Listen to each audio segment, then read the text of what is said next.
பல ஆண்டுகாலமாக தமிழக மாநில அரசால் நடத்தப்பட்டு வந்த அந்த பொது தேர்வில் எழுதிதான் மாணவர்கள் தேர்ச்சி பெற்று மருத்துவர்களாக ஆகிக் கொண்டிருக்கிறார்கள்.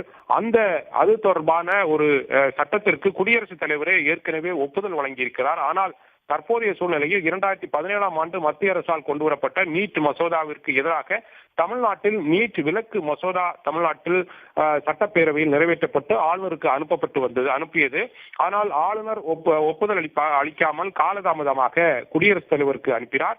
அந்த குடியரசுத் தலைவருக்கு அனுப்பியதை குடியரசுத் தலைவரும் ஒப்புதல் அளிக்காமல் கடந்த மார்ச் மாதம் தமிழக அரசுக்கு அதை திருப்பி அனுப்பியிருக்கிறார் குடியரசுத் தலைவர். அதை எதிர்த்துதான் உச்சநீதிமன்றத்தில் இன்றைய தினம் தமிழ்நாடு அரசு வழக்கு தொடர்ந்திருக்கிறது. பல்வேறு முந்தைய ஆவணங்களையும் உச்சநீதிமன்றத்தில் தமிழக அரசால் தாக்கல் செய்யப்பட்டிருக்கிறது.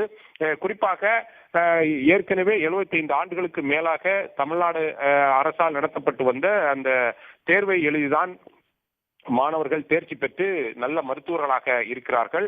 உலகளவில் பிரசித்தி பெயர் சொல்லக்கூடிய மருத்துவர்கள் தமிழ்நாட்டில் இருந்து இருப்பதை சுட்டிக்காட்டி இருக்கிறது தமிழ்நாடு அரசு. அனைத்தையும் கருத்தில் கொள்ளாமல் குடியரசுத் தலைவரும் இந்த தமிழக அரசால் கொண்டுவரப்பட்ட நீட் விலக்கு மசோதாவிற்கு ஒப்புதல் அளிக்காமல் அதை திருப்பி அனுப்பி இருக்கிறார்.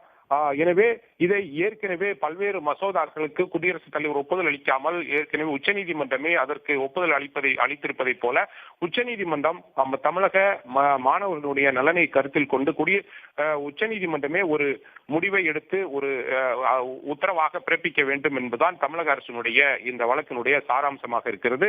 இந்த வழக்கு என்பது உச்சநீதிமன்றத்தில் விரைவில் விசாரணைக்கு வரும் என்று எதிர்பார்க்கப்படுகிறது. அப்போதுதான் உச்சநீதிமன்ற நீதிபதிகள் தமிழக அரசினுடைய இந்த கோரிக்கையை ஏற்று தமிழ்நாடு மாணவர்களுடைய நலனை கருத்தில் கொண்டு ஒரு நல்ல முடிவை அறிவிக்குமா என்பதை நாம் பொறுத்திருந்து பார்க்க வேண்டும்.